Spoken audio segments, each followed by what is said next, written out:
Oh yeah, Mr. Clarence, I just want to ask, does the Jew in Shanghai got persecuted by the Japanese too?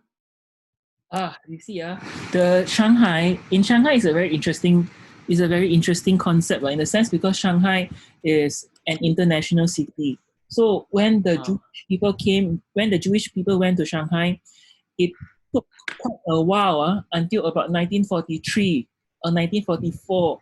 Then the Nazi Germany forced the Japanese to act on them. Oh, okay. So Japan attacked Shanghai in about 1937. So, but still, because Shanghai was an international city, Shanghai is not considered part of nationalist China. So they let the Jewish people continue until about 1943 or so. Then they cracked down on them. So after that, they also kena. So what will happen is that the Jewish people were put into a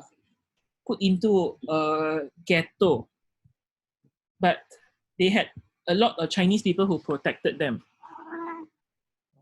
So for until about 1943, they were quite safe. The Jewish people, Nazi Germany, Nazi Party, the Socialist Party, when they came to power, they basically came to power with less than 30% of the vote, So they never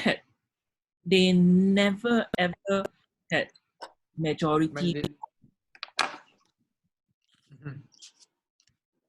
We only have 6 participants. What happened to the rest? Mr. Clarence. Hello, hi Karine. What happened to the rest? Don't know.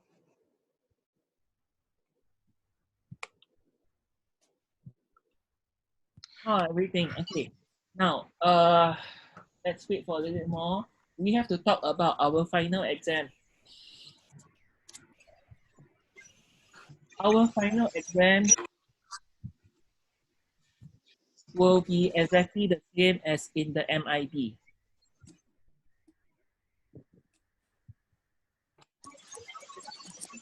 Are we talking now? Can you hear me? Oh, yeah, just fine.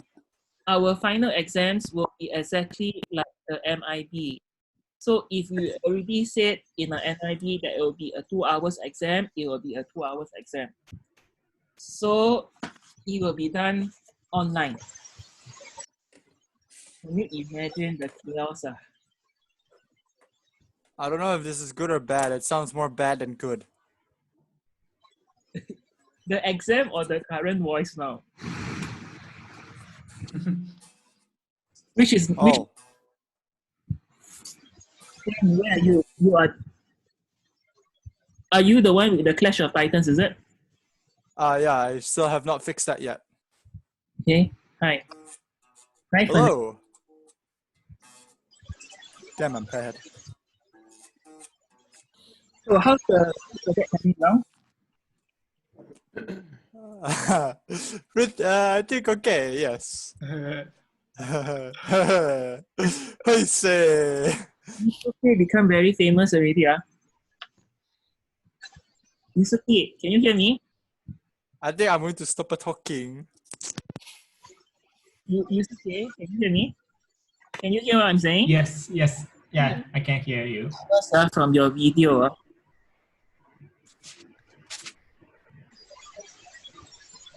You know that you're on a video, right? Yep. Yeah. You should see your friend's video. A very professional done. Okay. Let's talk about exam first. Our final exams will be exactly the same like in the MIP. So there will be one guided essay and one discussion essay, all to be answered within 2 hours. And within 2 hours, there must not be any plagiarism. So it means you better do your homework first before your exam. Okay, so I'll give you 3 topics for you to prepare yourself first. Okay, so that that's a good sign. Okay, so that you will do it now. So when it comes to your exam, all your notes are already in front of you. You just answer it, and make sure you prepare short notes. Do not copy word, but Karin, this is especially for you, Karin. Yeah. Copy word by word because now everything will go internet. But it is fine. Sorry, what you say? Our final exams will be exactly the same like your MID. Okay. Yeah. No, it's like that. Only the recent one, what you said, because it kind Okay, of I'll froze. put my guitar. So what will happen is that you have a very good memorization skill, which I seen it very, very good. Okay. Thank you. This time, if you copy word by word, I know exams can copy word by word, but now it is done online. Everything will have to go in through Turnitin. So again, if it's plagiarized, again they will make your life very difficult. So who's been watching Doctor Who? Wait, but what do you mean by plagiarize? Like betul-betul kan? It means word by word. So what happens if I memorize the main point, but coincidentally, example, if they say next and I say next, does that count as plagiarism too? No lah, if you copy the entire paragraph, then got problem lah. No, because Mr. Clarence, because it's an online exam now, I'm probably still gonna do what I did for the last for world religion. I'm gonna do it first, and I probably will. Well, now because it's online, I'll probably type it out because quite frankly, I'm a slow typer. I'm actually worried about that. I'm a very slow typer, so I'll figure that out loud. But you know. So now you guys is right on Microsoft write word by word. Please do not write, but make short notes. And let me tell you what are the things that will come up first, so you can prepare now first. One is first class on ancient Mesopotamia and Egypt. Sorry, what? Could you Sorry, repeat that, please? wait, what? Can you repeat that? Ancient Mesopotamia. And Egypt. Mr. Clarence, can you something is going on, like you're breaking up sometimes. Yeah. It could be because of your connection. Okay. Okay. I So thought the cat was pulling the wire. no, my house is one. There's no cat.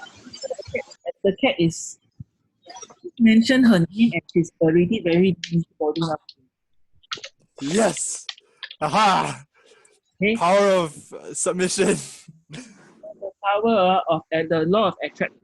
So number one, ancient Mesopotamia. Okay. Number two, our class today. What? Japan. Today. Japan. Yes. What? What's the third topic? Japan, Mom, Japan. Okay. So Japan will definitely come out. 2, 3, Mesoamerica. What? Mesoamerica? Yes. So Mesoamerica, Japan, and ancient Mesopotamia. Yes. 3 first. And Egypt. Then the rest along I'll give you more later. Okay. Now, let me warn you something. We in ADP, right? We have final exams and we have final exams alternative. Make sure that you do not take the final exam alternative. What is the final exam alternative? It's going to be a killer. A gift? It's gonna be a what? It's going to be a killer. Killer, okay. Yeah, because usually you set your final exam harder. Your alternative exam harder than the real one, right? Just in case, last semester got one student who did not come for exam because he forgot to set his alarm clock.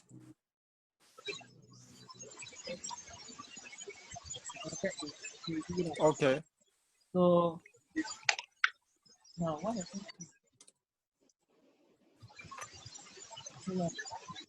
Shireen,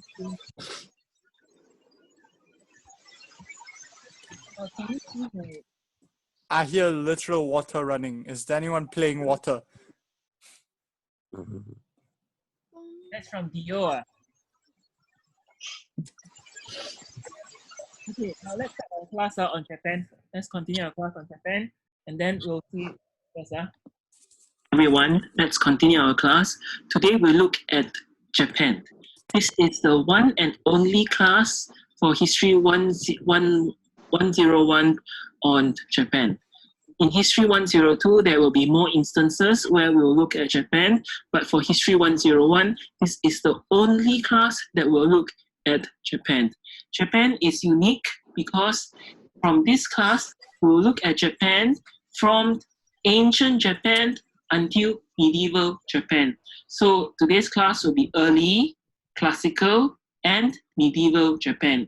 How do we differentiate the periodization of Japanese history? Okay, for here, we'll look at it, how to look at it. If it's ancient Japan, in this class today will be background of early Japan. In ancient Japan, the usual periods will be Yamato, Jomo, Yayoi, and Kofun. But for our class, we'll just look at Yamato. For classical Japan, the two eras will be Nara and Heian. Nara and Heian are periods of Buddhism in Japan, early Buddhism in Japan. And for medieval Japan, there will be Kamakura Bakufu or Kamakura Shogunate and the Muromachi Ashikaga Shogunate. Okay, so in today's class, we can look at three different periods of Japanese history. Early Japan or ancient Japan, we'll look at Yamato, Jomon, Yayoi, and Kofun. Okay? For Nara and Heian, they are periods of the classical Japan, and for Kamakura Bakafu or Kamakura Shogunate, it will be medieval Japan, so with Muromachi and Ashikaga Shogunate. If you notice, Nara and Heian are named of cities. Kamakura and Muromachi are named of families. Okay, and then for number 6 and number 7, we look at the arts, culture, and religion, as well as foreign relations. Well, Japan is a land that many of us like to know more about Japan. And I have shown this video in the World Religion 105. There are 2 programs on NHK channel if you would like to know more about all things Japan. Okay? These 2 documentary series are on NHK every week. Let's look through it. What are the 2 documentary series?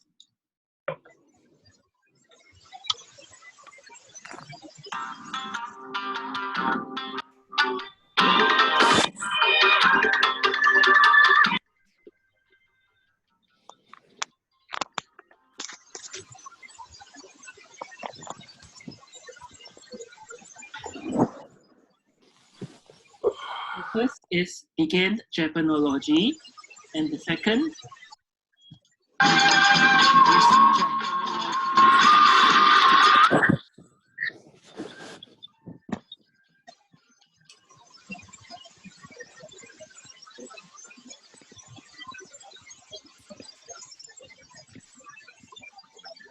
You are a familiar sight. yeah, the onigiri that you get at Family Mart. Okay, so onigiri or rice balls are very common cultural tradition of the Japanese. So if you would like to know more about Japan and its culture and its history, these 2 documentaries, you can watch it on YouTube, Begin Japanology as well as Japanology Plus. Of course, Begin Japanology is slightly easier, whereas Japanology Plus is slightly a little bit more in-depth. Okay, Japan is very unique, and we are very attracted to Japan for many reasons. Before we continue our class proper, let's see how many of you know the different words of Japanese. For example, manga, or if you notice, some Japanese words can be written down in kanji. So manga is manhwa, manhwa, or manhwa or manhwa. Manhwa in Mandarin, manhwa in the Cantonese. Okay, then you have otaku, gundam, onigiri, hikikomori, and last one, reiva. Or reiva, you can spell it in kanji as linghe. Okay, so let's start our class and see how many of you know the meaning of. How many of you know?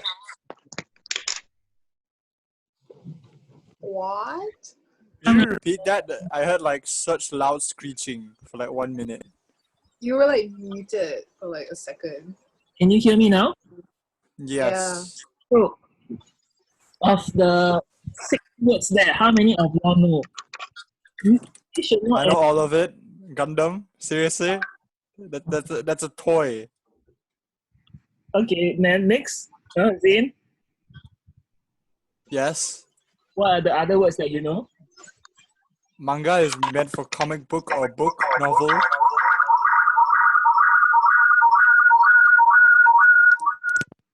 Is it from yours? What's that? I don't know What's that's from that? mine. I don't think that's from mine because Me too. that's so bad. Yo, do you know any of the words? I know onigiri. I know all of them. Huh? I know all of them. Yusuke, I think you Well, know. you know. Yeah, I know everything. Yeah. No, Yusuke, you know this, right? Look at my Which one? screen. Just tell me which one. Okay. You notice, okay, what I want to stress about this is that when we talk about Japan, okay, Oh yeah, I know that. there's a tendency to look at Japan from the angle of Chinese or East Asia. So today, after today's class, right, the two shows called Begin Japanology, Japanology Plus, and for on Buddhism and Shinto. You will not regret it. You hear what I say? What? Go to you. Mr. Clarence, you're breaking up. You guys will be very free, okay, since it's locked down and nothing to do. Okay, since you have nothing to do, go to YouTube and check I got a lot of things to do. Go clinic, to YouTube and check what's check on Shinto and Buddhism. Okay? Just for finals. Yes. But there's No, so it's- much to do during this Yes. quarantine. Okay? Shinto and Buddhism in Japan. Okay, I just want to ask, I think so you know everything like manga, otaku. Most of your in this class is otaku. Okay? Zain is an otaku. Are you? No. I have a different word, but it's a lot better. I think so. What's the word, Zayn? Keep. I think so. I'm a hiki. No, Iman, no, that's not what I am. No, maybe it is otaku. I don't know. Whatever. I don't forgot the words. Just throw it out the window. Just take the book and then like You think I'm a hiki? yeah. It's okay. Yes. You think I am a hikikomori? We are Hikikomori now. Do you think I'm a hikikomori or not? You mean it's so Hikikomori. Yeah. Mr. Clarence, I need subtitles. You keep breaking up. Acute social withdrawal, collective adaptive translation are reclusive adolescents or adults who withdraw from society and seek extreme degrees of isolation and confinement. Thank you, Aren't Zain. we all now hikikomori? I'm definitely that when there's isolation because I don't like talking to people and I like talking to people. Long story. Yeah, we are all hikikomoris now during COVID-19. Yeah. Okay? No, So- but I like it. I actually like it. So that's just what I want to stress from bringing out these words is that there are certain words in Japanese that you can reflect it in kanji. Kanji is basically written Chinese. Okay, so that is what I want to stress. Let's go to the next part.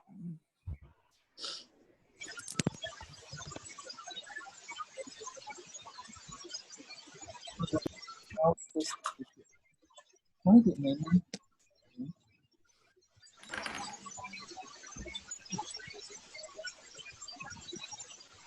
Sounds like Star Wars. Sounds like water. Why is there water? I don't think that it's water. Some background. Okay. Hmm. That we must know. Where's your fan on? order to understand the historical background of this island nation state. Number one is, what is the geographical background? Britain and Japan, okay, two nations, Great Britain, United Kingdom, and Japan are the only two island nations that were able to create an empire. So Japan is an island nation. Being an island has its peculiarities. In the sense of geography, an island allows a country to be isolated, yet at the same time being near. So near enough to receive outside influence, but yet far enough to modify this outside influence to suit local conditions. So Japan, for hundreds of years, will accept ideas and culture from outside of Japan, near enough in the sense that Japan to China, okay, you can accept Buddhism. Buddhism will go to Japan via the kingdom of Pekchek in Korea. When it goes to Japan, it is able to suit the local conditions of Japan. So what is important about Japan? It is near enough and also far enough. So you have two oxymoronic statements. And in Japan, you have 4 different islands: Hokkaido, Honshu, Shikoku, and Kyushu. The most important island is Honshu Island. Okay? Japan is a very topographically rugged island. So the whole of Japan is basically mountainous. It's a mountainous country. If you want to look at history, the similar country to Japan will be Greece. Also mountainous and with volcanoes and earthquake. So Japan is volcanic and earthquake prone. So the last part about the geographical background about Japan is that Japan is, until today, a homogeneous nation, a nation of very little immigrants, no need of assimilation. And so Japanese people from the past until today, they have been a homogeneous nation. They do not have to go through, for example, like in Malaysia, multi-ethnic, multi-religious. Okay, in Japan, it is a single ethnic. It could be multi-religions, but it is a single ethnic state.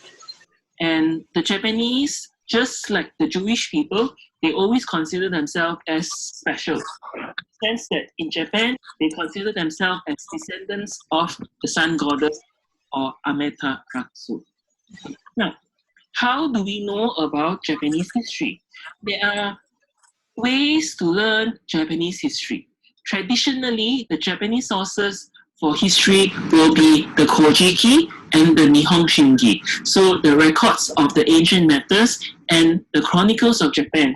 Both of these sources are most important sources when you want to know about early Japan. If you want to know about the royal family, the imperial family, or you want to know about the Shinto religion, you want to know about the creation of Japan, these two chronicles, the records of ancient matters, and the Nihon Shongi, Nihongi will be the most important sources for Japanese history.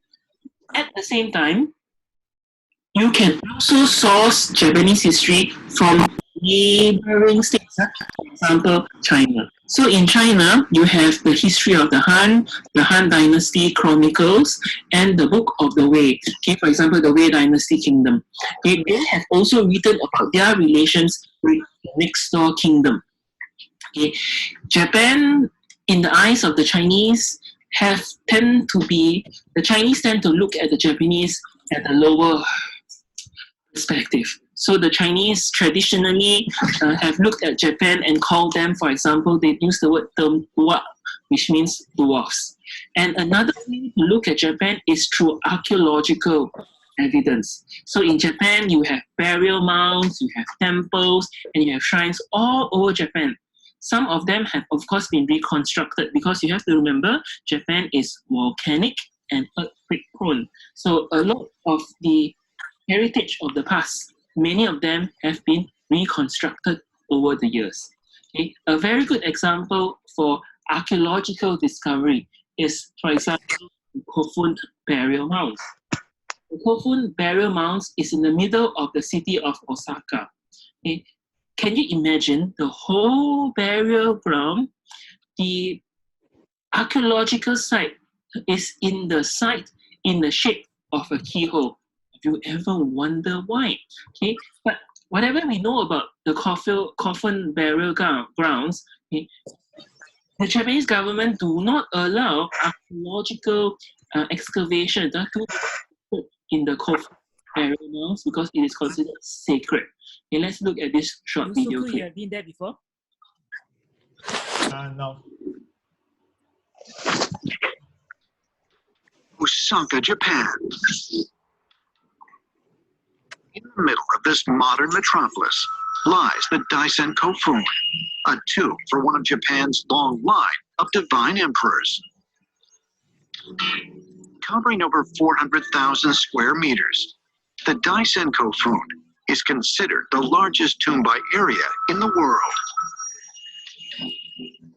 There are more than 160,000 kofun dotting the Japanese archipelago, all of which contain the remains of emperors or their royal families. There are burial mounds throughout the world. However, there's one specific shape that exists only in Japan, and this is the keyhole kofun. Most of these can only be seen from the sky. Raises the question as to why emperors would be buried in such a way that they're actually being memorialized and being seen from the sky. The Japanese believe that the royal family was descended from gods that came from the sky. So we have to wonder, is this a way for the extraterrestrials to identify the tombs of their ancestors? Could the thousands of kofun dotting the Japanese islands contain the bodies of extraterrestrial beings? Curiously, in 2016, researchers studying high-resolution photos of the surface of Mars spotted an eerily similar keyhole-shaped mound. Is this possibly a kofun found on Mars, bearing some lost extraterrestrial god? If so, we can see that there's definitely a connection between what we're seeing on Mars as some type of kofun burial site and over 160,000 of these found all over Japan. Okay, just to say, ancient aliens is speculative history. It's not authentic history. It's just for the fun of it. You should ask Yasuke and Sukasa a little bit on this. Okay. Now, the next part on Japanese early Japan is the idea of Buddhism and Shinto. So, in early Japan, from early Japan, classical Japan, medieval Japan, even until today, there are two religions that will shape Japanese history. One is a native religion, Shintoism. If you look at the characters, Shinto in kanji, which means Shen Dao, the way of the God. So Shen Dao is basically a method, a religion that is almost similar to Taoism. That means the way of the gods, or in this sense, the way of the kami. Okay, so in Shintoism, there is no specific theology.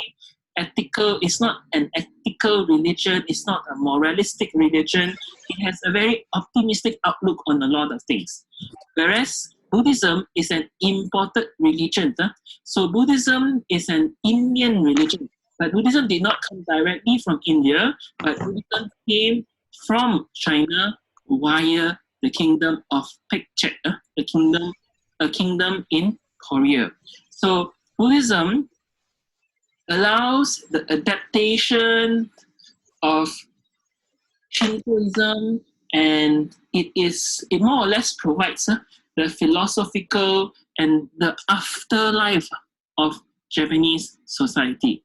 It is a very intellectual religion, but at the same time, it also provides a sense of hope and joy for the lay people. So let's say in Shintoism, they do not talk about what is going to happen after a person's die. So Buddhism allows that kind of joy or that kind of hope when the person passes away. Let's watch this video quick.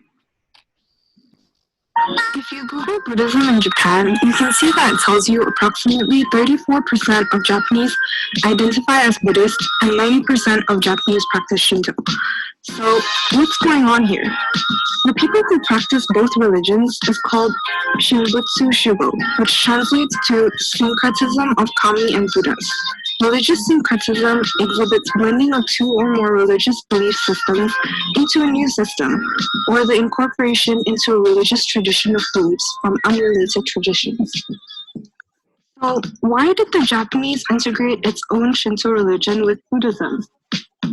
That's a really interesting question, and part of it goes back to the 6th century when Buddhism was introduced from China in the Asuka period following maritime and overland routes along the Silk Road. Rather than discarding the old belief system, the Japanese tried to reconcile the two, assuming both were true. As a consequence, Buddhist temples were attached to local Shinto shrines. By the time Buddhism entered Japan, it was already syncretic, having adapted to and amalgamated with other religions and cultures in India, China, and the Korean Peninsula. There are 3 reasons why the Japanese fused Shinto with Buddhism. First, the conflict between the 2 religions was political and not religious in nature. The court wanted to establish a system in which the existing clans could be consolidated. Buddhism offered both moral and intellectual benefits which Shinto lacked, and the construction of new religions syncretically helps reduce interreligious tension and anonymity. Syncretism has also helped to create cultural compromise. It provides an opportunity to bring beliefs, values, and customs from one cultural tradition into contact with and to engage different cultural traditions. And it was hoped that the adoption of Buddhism would be looked on favorably by the more advanced neighboring cultures of Korea and China, and enhance Japan's reputation as a rising civilized nation in East Asia. Lastly, Shinto was not particularly challenged by the arrival of Buddhism. Shinto, with its emphasis on the here and now of this life, left a significant gap regarding what happens after death, and Buddhism was able to complete the religious picture.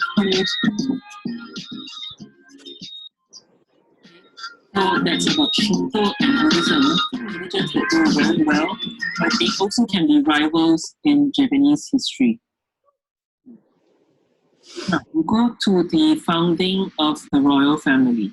Okay. Actually, before the Yamato imperial lineage, there are actually earlier Japanese historical periods. For example, the Jomon, the Yayoi, and the Kofun. But for our class, we will simply look at Japanese history by looking at the start of the imperial Yamato lineage. So the Yamato imperial lineage represents the founding of the first Japan, the Emperor of Japan. So the Yamato clan is the most powerful clan in Japan, and it is the clan of the imperial family. So if you want to use the word dynasty, then it will be the Yamato dynasty. And in Japan, there is only one dynasty, the Yamato dynasty, that stretches from the first emperor of Emperor Jimmu until today, Emperor Reiwa or Emperor Naruhito. Okay, so the Yamato imperial lineage, okay, traces its descendants, its descendancy from the sun goddess. So Ameta Ratsu. Ameta Ratsu is the founding personality of Japan. So Ameta Ratsu is the daughter of Iwagi and Iwazami from the story of Nihon Shingi. So you have Ameta Ratsu as the sun goddess, and the sun goddess, the first emperor, claims lineage from the sun goddess. Through the sun goddess, the first emperor of Japan, he is given a few so-called alat kebesaran. So the how should we put it, imperial, we'll find the term later, where it is the mirror, the sword, and one more. Okay, now let's go to the next part. So the Yamato dynasty, okay, the Yamato heartland is around here, okay, Kyoto, around the middle part of Honshu Island. Okay. The most important historical Yamato personality is Prince Shotoku. Prince Shotoku has a very important role in Japanese history as he was regarded as the person who introduced Buddhism to Japan. So Prince Shotoku, he offered a 17-point constitution that became the founding document for the Japanese state. So Prince Shotoku basically laid the foundation of the Japanese state. And in the Japanese state, what you will see the merging of a few different cultures and religion. So Japan, the founding of Japan is basically around the time of Tang Dynasty, and you have from similarly to the Tang Dynasty, you have Confucianism, you have Buddhism, but unlike China, two things did not make it to Japan. Two important Chinese Confucian ideas did not make it to Japan. One is the imperial meritocratic bureaucracy. In Japan, although Confucianism played an important role, there are no imperial examination, there is no imperial bureaucracy. Second is that there is no theory of the mandate of heaven. In Japan, we have seen that from the very beginning, there are change in the shoguns, but the dynasty do not change. So in Japanese history, the shogunate can change, but the Japanese imperial family do not change. Okay, we'll stop here and go to the next part. Okay. We will need to restart our class because this free version of Zoom can only use for 40 minutes. Okay. So You should put your cat up. the cat is in during the recording. It's now out in the back. Oh. We need the cat in the room. You gotta let the cat out of the bag. Cat is very disturbing. Yeah, man. No, but it's very calming. Yeah. How can I'm a cat and a dog person and I'm Muslim. Let's see how this goes. the it's kind of like, yeah, calming to a certain extent, but you know, because she likes, whenever I do my work, she's usually on my table. So she'll sit on the table looking at me when I'm doing my work. Okay? So you put her on your lap. She's not one of those cats that like to sit on your lap. She will sit down, she will come to you at her terms. So it's a very we'll talk about it later. Let's start with then we'll start. Okay? We need to Okay. Hi, Shireen. Hello, everybody.